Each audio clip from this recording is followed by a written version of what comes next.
टैंगा में आधी रात को लहराया तिरंगा। कोलकाता के टैंगा वैशाली मोपा मिडनाइट फ्लैग होस्टिंग सेरेमनी 2026 का आयोजन हुआ। 14 अगस्त की रात से शुरू हुए इस कार्यक्रम में आधी रात को तिरंगा शान से लहराया गया और पूरा माहौल देशभक्ति से भर गया। इस मौके पर एडवोकेट दिलीप कुमार राम की खास मौजूदगी रही, जबकि सुदीप राम और मनोजित सरकार ने ऑर्गेनाइजर की जिम्मेदारी संभाली। One tricolour one nation great nation के संदेश के साथ इंडिपेंडेंस डे का जश्न मनाया गया। जय हिंद, वंदे मातरम।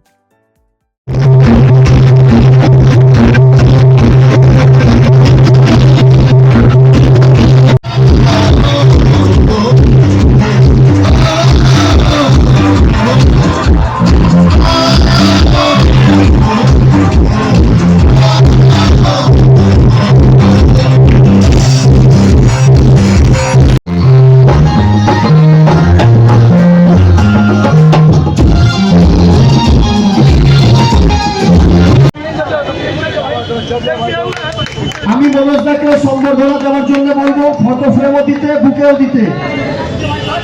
আমি মঞ্জিত রানাকে, বিশাল রানাকে সামনে ডেকে নিচ্ছি মঞ্চতে। সুরাজ প্রজাপতিরা থেকে সকলকে জানাই আমার শুভকামনা এবং শুভেচ্ছা। তার আগে আমি সুদীপকে সকলের সম্পর্কে কিছু বলার জন্য অনুরোধ করব। নমস্কার কলকাতাবাসী, নমস্কার পূর্ব কলকাতার সমস্ত যুবক ভাইরা, নমস্কার মাতৃশক্তি। আজ আমার সুদীপ রামের অস্তিত্ব নেই, যারা ভাবছে কি সুদীপ দুর্বল, তাহলে আমি বলে দিই যে আমার পরিবার, আমার দাদা শিক্ষক, হেড টিচার এই পাশে 12 নম্বর আদর্শ হিন্দু বিদ্যালয়, আমার একটা ছোট ভাই শিক্ষক, আমি শিক্ষক, আমার বাবা সরকারি চাকরি করতেন, এনআরএসে পারমিশন পেয়ে মেডিকেলে গেলেন। আমার যে গ্র্যান্ডফাদার তিনি সরকারি চাকরি করতেন। আমার যে মাসি উনি স্টেট ব্যাংক অফ ইন্ডিয়া ছিলেন, ডালহৌসি হেড ব্রাঞ্চে।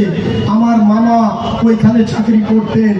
আমি আপনাদেরকে বলে দিই, কোনো ধরনের কোনো অ্যালিগেশন কেউ প্রুফ করতে পারবে না কি সুদীপ রাম কলাবাজি করে কোনো কার্যক্রম করছে। 15 আগস্টের আগের দিন আমরা সেলিব্রেট করছি, কারণ হচ্ছে আমরা দেখেছিলাম দেশভাগের সময় কিভাবে ওপার বাংলা থেকে মানুষজন আমাদের পশ্চিমবঙ্গে উঠে এসেছিল। মূলত পশ্চিমবঙ্গে শিয়ালদা স্টেশনে উঠে এসেছিল। সেই জায়গা থেকে আজকের দিনটা 14 তারিখের তাৎপর্য কিন্তু অনেকটাই আমরা জানি না। এই 14 তারিখের পরের দিনটা আমরা এই 14 তারিখে যে লড়াইটা আমাদের ভারতবাসী তথা পশ্চিমবঙ্গের হাজার হাজার যে মানুষজনরা দিয়েছিল, সেই জায়গা থেকে আমি বলবো যে আজকের 14 তারিখের তাৎপর্য অনেক। 15 আগস্টের তাৎপর্য তো আছেই, সেটা আমি ভাষায় প্রকাশ করতে পারবো না। সেই জায়গা থেকে আজকে সেলিব্রেশন 15 আগস্ট উপলক্ষে করছি।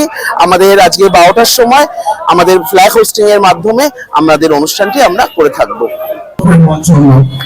ভারতীয় সংবিধান হিসাবে 12টা বা 12টার পর পতাকা উত্তোলন করা যায়, আমাদের কার্যকর্তা সাজেস্ট করেছিলেন।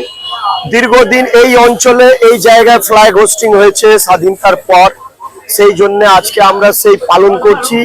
কারণ যারা করতেন তারা কোথাও না কোথাও এখন রাস্তায় নেই, তারা নিজের কাজে ব্যস্ত। আমি দেখলাম এইখানে রয়েছে, এই জন্যে 1 মাস আগে এখানে উত্তোলন করার জন্য দিলাম। এই যে আমাদের ঐতিহ্য, এই যে আমাদের এই পতাকার উত্তোলনের ইতিহাস, সেটা যদি বন্ধ হয়ে যায় তাহলে ঠিক হবে না বলে এই কার্যক্রম আমি এই বছর থেকে ধরলাম।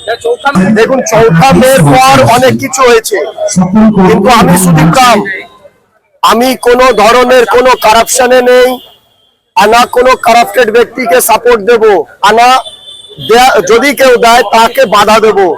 4 তারিখের পর গেরুয়া পতাকা ধরে যারা বিজেপি করার চেষ্টা করলো তারা আদৌ বিজেপি হয়নি। আর কোনো মাইকা লাল পতাকা ধরাতে পারবে না, কারণ বিজেপি দল সাংগঠনিক দল, সংগঠন যখন নির্দেশ দেবে সেই অনুযায়ী কিছু হবে। আমার শুভকামনা, আমি মানুষ হিসাবে সব সময় আছি। এই দেশ, এই রাজ্য, এই পশ্চিম বাংলায় ইন্টালি বিধানসভা 58 নম্বর ওয়ার্ড, এই সব আমাদের, আমরা এইখানে বসবাস করি। আপনারা ভালোভাবে থাকুন, সুস্থ থাকুন। যদি সমর্থনের প্রয়োজন হয় আমাকে ডাকবেন, এক ছোট ভাই হিসাবে আমি পাশে 200%। যখন বিজেপি ক্ষমতায় ছিল না, গুলি গালা খেয়ে যেই পশ্চিম বাংলার NRS হসপিটাল, মেডিকেল হসপিটালে আসতো, সেই জায়গায় এই সুদীপ রাম, দিলীপ রাম, আমরাই পেশেন্টকে দেখাতাম। সেই সময় রাত্রিবেলা 1টায় হোক, 2টোয় হোক, 4টে হোক, আমরা মানুষের পাশে থাকতাম। সবকিছু বরবাদ করে এই বিজেপি দল করেছি, ভবিষ্যতেও করব, মানুষের সেবাও করব। নিজেকে ত্যাগ করে যদি করতে হয় ওই সব কাজ করব।